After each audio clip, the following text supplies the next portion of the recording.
सबसे पहले याद रखिए, जो एम्प्लॉयमेंट इनकम है इसके अंदर एक छोटी सी थ्योरी है, पे सिस्टम एंड फॉर्म्स। तो पे सिस्टम क्या होता है? पे का फुल फॉर्म है पे एज यू अर्न। पे का फुल फॉर्म है पे एज यू अर्न। अब ये है क्या, इसको हमने समझना है। पे में क्या चीज आती है? तो पे के अंदर आपकी salary, wages, over time, bonus, pension और कमीशन, यानी पे सिस्टम के अंदर ये चार पांच बातें आती हैं। और पे सिस्टम गवर्नमेंट ने इसलिए बनाया ताकि आप लोगों को जो सैलरी पे करें, गवर्नमेंट भी उसका ट्रैक रख सके कि आपने लोगों को टाइम पे सैलरी पे की है कि नहीं की है। इसके साथ साथ आप कमीशन के अलावा लोगों को बेनिफिट्स भी देते हैं। बेनिफिट्स हमने पढ़े हैं। फिर लोगों को टिप्स भी मिल जाती हैं, ये भी उनकी सैलरी का पार्ट है। और लोगों को आप जो है वो सिक पे, मैटरनिटी पे, ये भी देते हैं। ये सारी जितनी भी पेमेंट्स आप करते हैं ना, जितनी भी पेमेंट्स आप करते हैं, ये सब पेई सिस्टम के थ्रू होती हैं। पेई सिस्टम यूँ समझोगे, देखो हम किसी के पैसे खा जाएं, हम किसी के हक को दबा लें, गवर्नमेंट को कैसे पता चलेगा? तो पेई सिस्टम में ये होता है कि कोई भी बंदा अगर आपके पास जॉब करने आता है तो ये आप पे ऑब्लिगेशन है, आप पे मैंडेटरी है कि आप उस बंदे को पेई सिस्टम में रजिस्टर्ड करवाएं, उसका पेई कोड जनरेट करवाएं। और फिर इसके बाद जब भी उसकी पेमेंट होगी तो गवर्नमेंट को इसकी इंफॉर्मेशन ऑटोमेटिक चली जाएगी। पेई सिस्टम में उसका कोड खुल गया। अब जो भी आप उसको पेमेंट करोगे, इलेक्ट्रॉनिकली पेमेंट होती है ना, सैलरी कैश तो अब दी नहीं जाती, सैलरी ट्रांसफर होती है। तो अब उसका जो पेई कोड है ना, वो कनेक्टेड होगा आपके सिस्टम्स के साथ। तो आप किसी भी एम्प्लॉय को सैलरी पे करोगे, उसका एम्प्लॉय कोड डालोगे, पेई कोड डालोगे, तो उसको तो पैसे चले जाएंगे। साथ ही साथ गवर्नमेंट को पता चल जाएगा कि आपने जो किया है पेमेंट, वो टाइम टू टाइम लोगों को पसीना खुश होने से पहले उनकी पेमेंट कर दी है। तो ये पेई सिस्टम है। दुबई में भी, जब हम दुबई में थे वहां भी ये सिस्टम था। वहां पे इसको WPS सिस्टम बोलते हैं, वेजेस प्रोटेक्शन सिस्टम। यूके में इसको पे एज यू अर्न सिस्टम बोलते हैं। अब ये पेई चलता कैसे है? तो याद रखना, पेई सिस्टम रियल टाइम इंफॉर्मेशन पे चलता है, रियल टाइम सिस्टम है। RTI, रियल टाइम इंफॉर्मेशन, यानी इसके अंदर हर चीज लाइव चल रही होती है। जब भी आप किसी एम्प्लॉय को पेमेंट करेंगे, आप उसकी पेमेंट जो है वो पेई कोड के जरिए भेजेंगे। और जैसे ही आप उसकी पेमेंट भेजेंगे, गवर्नमेंट को पता चल जाएगा कि भाई आपने इसको पैसे दे दिए हैं। फिर गवर्नमेंट आपसे पूछेगी कि बेटा इसको पैसे, सैलरी दी है, तो सैलरी पे जो टैक्स काटा है, सैलरी के बेस पे NIC 1 जो एम्प्लॉय की होती है वो काटी है, वो बेटा हमें टाइम पे पहुंचा देना। हाँ, तो ये है पेई सिस्टम और ये है पेई सिस्टम के रूल्स। अब इसके अंदर हमारा HMRC कहता है RTI, real time information system है ये। इसके अंदर आपका HMRC कहता है कि भाई एम्प्लॉयर की कुछ जिम्मेदारियां हैं कि वो क्या करेगा। हर पेमेंट जो एम्प्लॉय को करेगा वो इलेक्ट्रॉनिकली करेगा। और HMRC का ये जो पेई कोड है, इसको अपने सॉफ्टवेयर में इनकॉर्पोरेट करेगा। HMRC के सॉफ्टवेयर के टूल्स को अपने प्रोग्राम में फिक्स करेगा ताकि कोई भी पेमेंट हो तो रियल टाइम गवर्नमेंट के पास जाती रहे।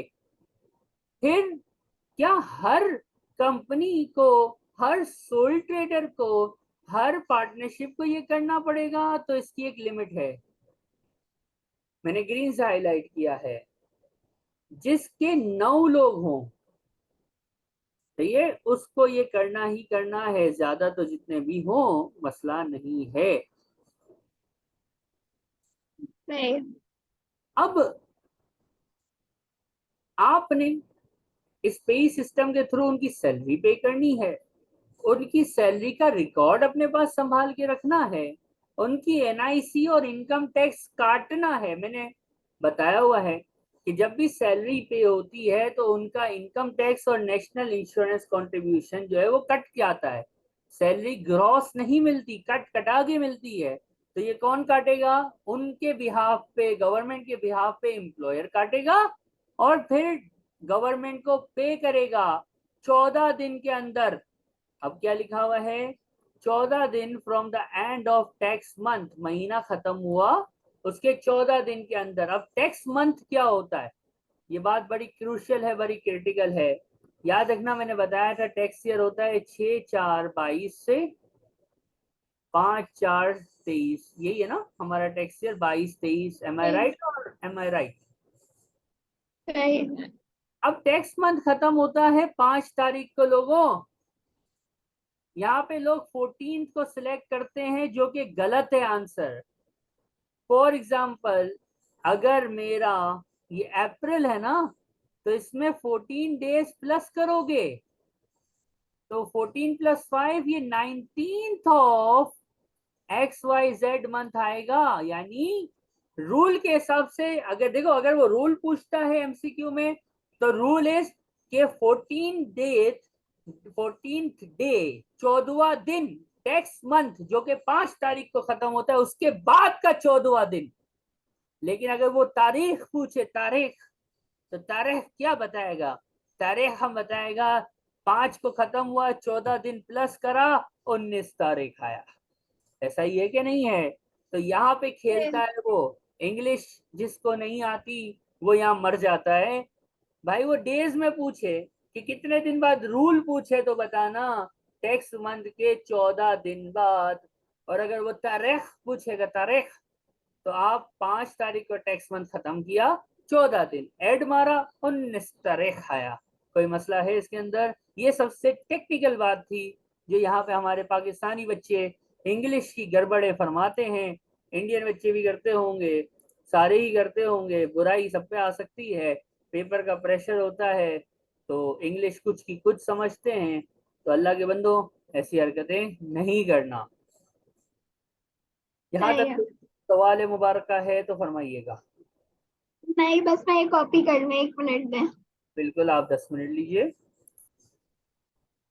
तुमने आपको डेट बताई, ये थी नॉन इलेक्ट्रॉनिक की, कि टैक्स मंथ खत्म होने के बाद 14 दिन के अंदर यानी 19 तारीख तक आपने पे करना है। ये है नॉन इलेक्ट्रॉनिक, यानी अगर आप HMRC पे जाके चेक के जरिए पेमेंट करते हैं, जो कि एक पुराना तरीका है, अभी भी है, लोग ऑनलाइन की जगह पेमेंट अभी भी चेक के थ्रू करते हैं। लेकिन अगर आप लेटेस्ट हैं और ऑनलाइन पे करते हैं तो HMRC आपको थोड़े दिन बढ़ा देता है। वो 14 दिन की जगह 17 दिन अलाउ करता है। कहता है टैक्स मंथ खत्म होने के बाद you have more 17 days to submit. यानी महीना खत्म हुआ, पिछला महीना खत्म हुआ, आपके पास 17 मजीद दिन हैं। तो इसका मतलब आप अगर इलेक्ट्रॉनिक पे करते हो तो आप 22 तारीख तक पेमेंट कर सकते हैं। कोई मसला? नहीं। अब मंथ है, मंथ ऑफ जनवरी 2023।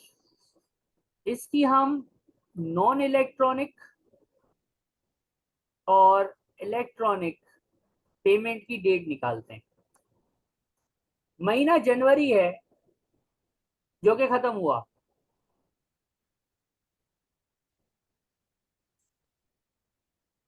जनवरी जी। खत्म हुआ। अब जनवरी में हमने लोगों की सैलरियां काटी वाटी होंगी, तो क्या करूं मैं?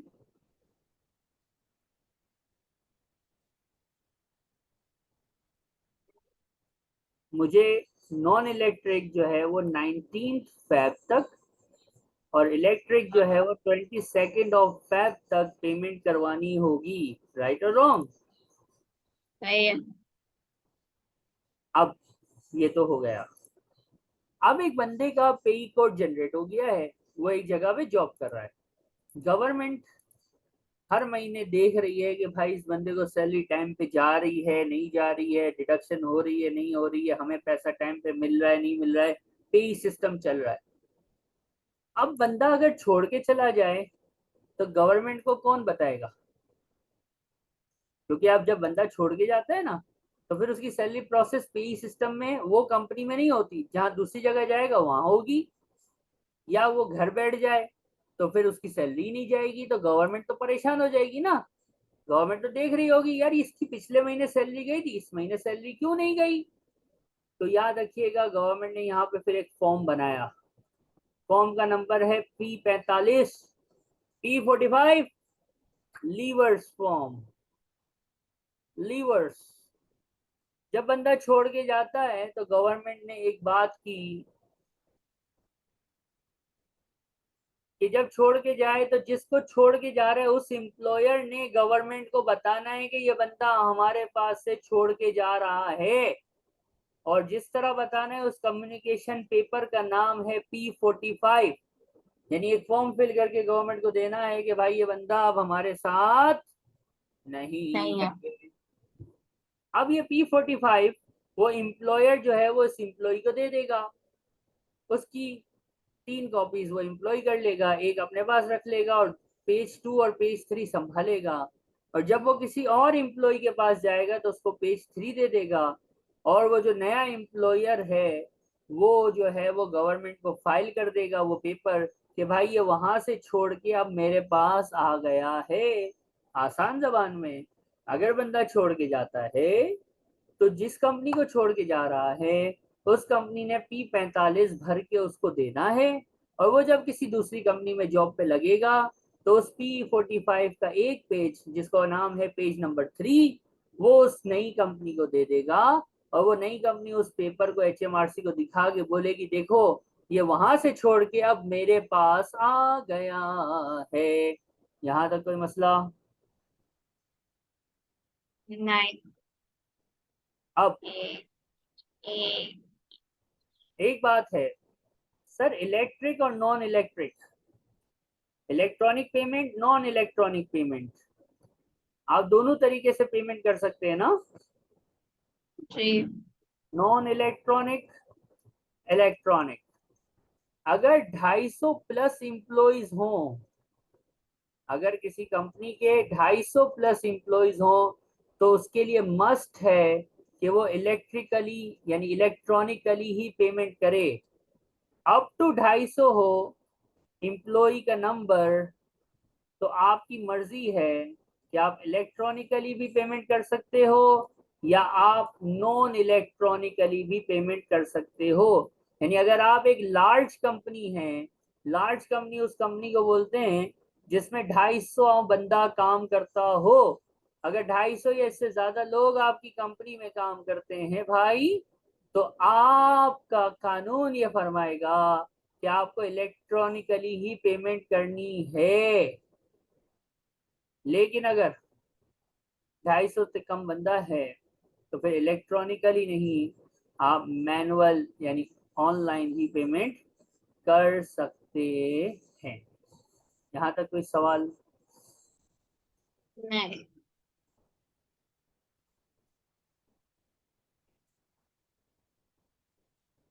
अब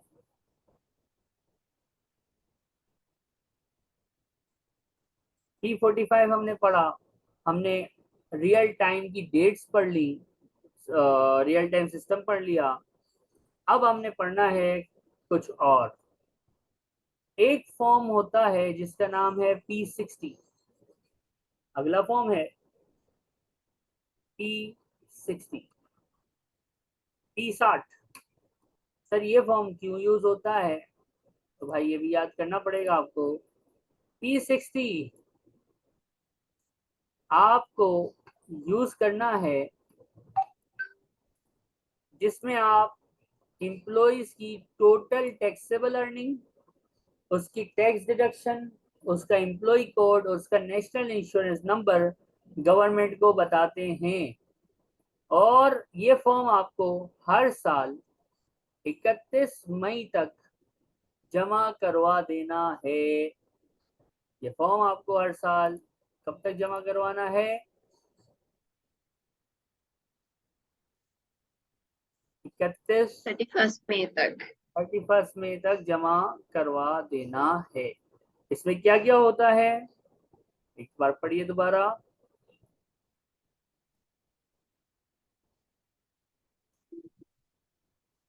लोगों की पूरा हिसाब किताब होता है कि भाई वो कितना कमाता है, कितना उसका टैक्स कटा है, उसका पेई कोड, एक शॉर्ट समरी होती है एम्प्लॉय वाइज।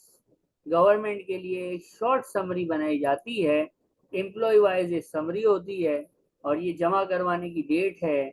याद रखिएगा, जहाँ जहाँ डेट्स आती हैं, गवर्नमेंट की रूल्स बड़े स्ट्रिक्ट होते हैं। आपको उस डेट पे काम करना है।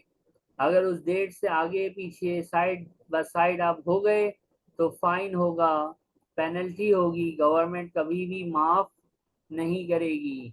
ठीक है। है। एक मिनट। सवाल स्टूडेंट पूछते हैं, सर ये 31 मई तो ठीक, लेकिन हमारा टैक्स ईयर है 22-23। तो अगर वो स्पेसिफिक हमसे डेट पूछे कि भाई 22-23 के लिए ये डेट क्या होगी, तो बेटा टैक्स ईयर खत्म हुआ, कब हुआ टैक्स ईयर खत्म बताइए?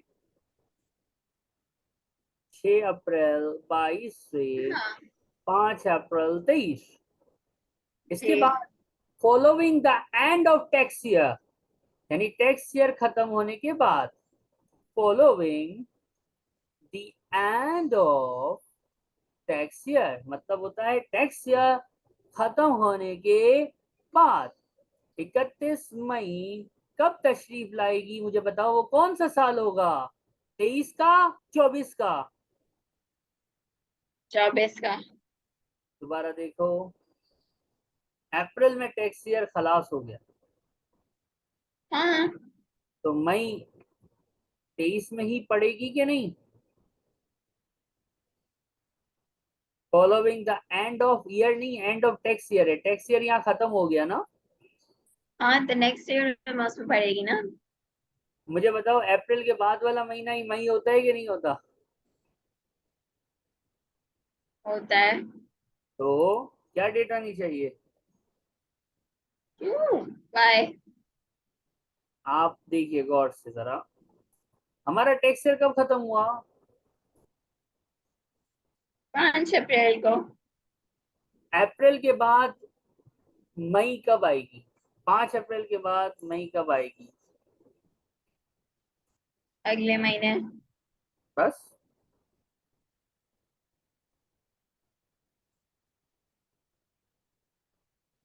समझ रहे हैं? अगले ही महीने आएगी। तो मैंने आसान कर दिया कि भाई 22-23 के लिए जो डेट है ना, वो है 31 मई 2023। इस डेट को ठीक है। आपने फॉर्म 60 जमा करवा देना है, खलास। ये वो डेट है जिस डेट को आपका फॉर्म, कौन सा फॉर्म 60 जमा हो जाना चाहिए। एम आई राइट और एम आई राइट? सही है जी। अब अगला फॉर्म है जिसका नंबर है P11D। सबसे बेहतरीन फॉर्म, खुशियों भरा फॉर्म। सही है, खुशियों भरा फॉर्म क्यों बोलता हूं मैं इसको, इसका एक रीजन है, देखिएगा। P11D वो फॉर्म होता है जिसमें टैक्सेबल बेनिफिट की इंफॉर्मेशन गवर्नमेंट को दी जाती है। और बेनिफिट खुशियां है ना, बेनिफिट एम्प्लॉय की खुशी है कि नहीं है बेचारे की? पेट्रोल मिल रहा है, गाड़ी मिल रही है, घर मिल रहा है। टैक्सेबल बेनिफिट की जो वर्किंग गवर्नमेंट को दी जाती है जिस फॉर्म में, उस फॉर्म को P11D बोला जाता है। और आपका जो टैक्स ईयर है, कौन सा टैक्स ईयर आपका है? 22 23। आपका टैक्स ईयर है 22-23। तो प्यारे लोगों, 22-23 के लिए जो डेट आपको हिफिज करनी है, जो डेट का आपको रट्टा शरीफ मारना है, वो डेट क्या है? वो डेट है 6 जुलाई। वो डेट क्या है? 6 जुलाई 2023। इस डेट तक आपको गवर्नमेंट को बतला देना है कि ए गवर्नमेंट, हमने लोगों को इतने इतने बेनिफिट्स दिए हैं, खलास, कोई मसला। नहीं नहीं। अभी तक हमने form P11D, form P60, form P45 की बातें की हैं, एम आई राइट? ठीक। अब 45 हो गया, 60 हो गया, 11G हो गया। अब बात आएगी पेनल्टी की। अब अगर आपने कुछ गलती की, कुछ गड़बड़ की, कोई होशियारी की, तो आपको गवर्नमेंट माफ तो नहीं करेगी ना? गवर्नमेंट आपसे क्या लेगी? फाइन लेगी। सबसे पहला सवाल एक एमसीक्यू आया था, उसमें क्वेश्चन आ सकता है कि भाई ये फाइन परसेंटेज बेस्ड होता है कि क्या होता है? तो पहले बात ये याद रखना, पेई के जो फाइन्स होते हैं वो परसेंटेज वाइज नहीं होते। पेई के जो फाइन्स होते हैं वो नंबर ऑफ एम्प्लॉयज की बेसिस पे लगते हैं। यहाँ तक बात समझ आ रही है? सही है। ओके। सबसे पहले, अगर आप अपने रिटर्न्स लेट जमा करवाते हैं, जैसे डेट्स अभी आपने पढ़ी ना, इस डेट को ये काम करना है, इस डेट को ये काम करना है, इस डेट को ये काम करना है, अगर आप टाइम पे काम नहीं करते, जैसे कि हमारी आदत होती है, तो फिर गवर्नमेंट आपको पकड़ लेती है। अगर आप गवर्नमेंट को लेट रिटर्न जमा करवाते हो तो हर महीने के हिसाब से आपसे पेनल्टी होती है। अगर आपकी कंपनी में 9 तक लोग काम करते हैं तो 100 पाउंड की पेनल्टी लेंगे। 10 से 49 लोग तक काम करते हैं तो 200 पाउंड ले लेंगे। 50 से 249 लोग काम करते हैं तो 300 पाउंड की पेनल्टी, और 250 से ऊपर बंदा अगर काम करता है तो हम पेनल्टी बढ़ा के 400 पाउंड तक कर देंगे। अब एक आदमी होता है जो सुधरता ही नहीं है, तो उसके लिए फाइन बढ़ता भी है। ये तो एक बेसिक पेनल्टी है। लेकिन जो आदमी बड़ा ढीठ हो, बड़ा ढीठ का मतलब ये है जो सुधरता ही नहीं है, एक महीना लेट किया गवर्नमेंट ने, चलो उसमें अगर 50 लोग थे तो 300 का फाइन दे दिया। दूसरा महीना भी लेट किया, गवर्नमेंट ने फिर 300 का फाइन दिया। तीसरा महीना भी लेट किया, गवर्नमेंट ने फिर 300 का फाइन दिया। चौथा महीना भी लेट हो गया तो गवर्नमेंट ने 300 का तो फाइन दिया ही दिया, साथ में उसका जो इनकम टैक्स और एनआईसी पेबल था ना, यानी उसको जो गवर्नमेंट को टैक्स देना था ना, उसकी अमाउंट का 5% एक्स्ट्रा पेनल्टी भी चार्ज कर दी। वो बंदा बावला हो गया कि भाई ये क्या है। तो गवर्नमेंट ने कहा बेटा, पहला चांस था नहीं सुधरा, दूसरा चांस था नहीं सुधरा, तीसरा चांस दिया नहीं सुधरा, चौथा चांस नहीं है, चौथे पे एडिशनल पेनल्टी भी लेंगे। तो दो भाई क्या कर सकते हैं? कोई मसला? नहीं। अब इसमें कोई एक और बड़ा ढीठ आदमी हो सकता है जो बोलता है अपने पास पैसा बहुत, चौथी बार में भी नहीं सुधरा, पांचवा महीना फिर लेट कर दिया, फिर लेट पे लेट, लेट पे लेट, यानी पक्का है वो, उसके पास बहुत पैसे। तो अब गवर्नमेंट भी तो नहीं छोड़ेगी ना। गवर्नमेंट ने फिर और आगे बढ़ा दिया।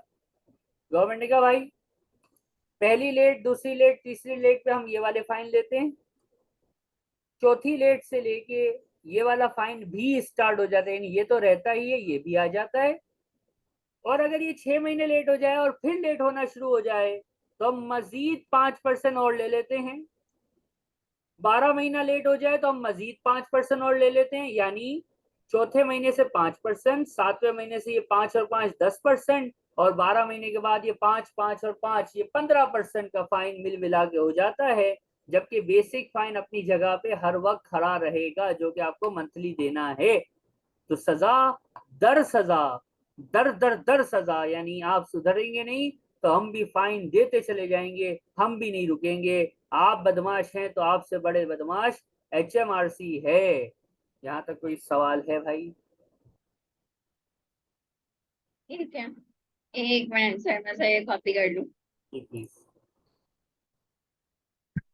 अब हमने आपको बात बताई कि आपको हर महीने के बाद जो इलेक्ट्रॉनिक है वो 14 दिन, और नॉन इलेक्ट्रॉनिक है तो 17 दिन, यानी जो अभी हमने ऊपर पढ़ा था डेज वाला चक्कर, कि या तो 19 तारीख या 22 तारीख तक आपको हर महीने जो है वो क्या करनी है, पेमेंट्स करनी है। सही है कि नहीं?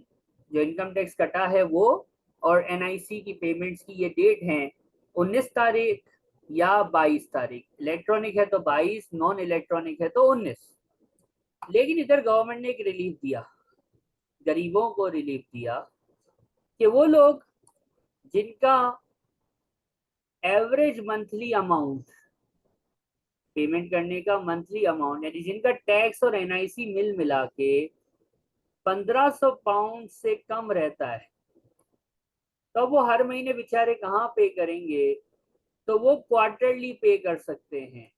यानी वो लोग जो 1500 से कम जिनका लाइबिलिटी बनती है वो क्वार्टरली पे कर सकते हैं, साल में 12 बार नहीं, साल में सिर्फ 4 बार, वरना साल में 12 बार पे करना है, जिससे कि हमने ऊपर देखा कि मंथली पेमेंट है।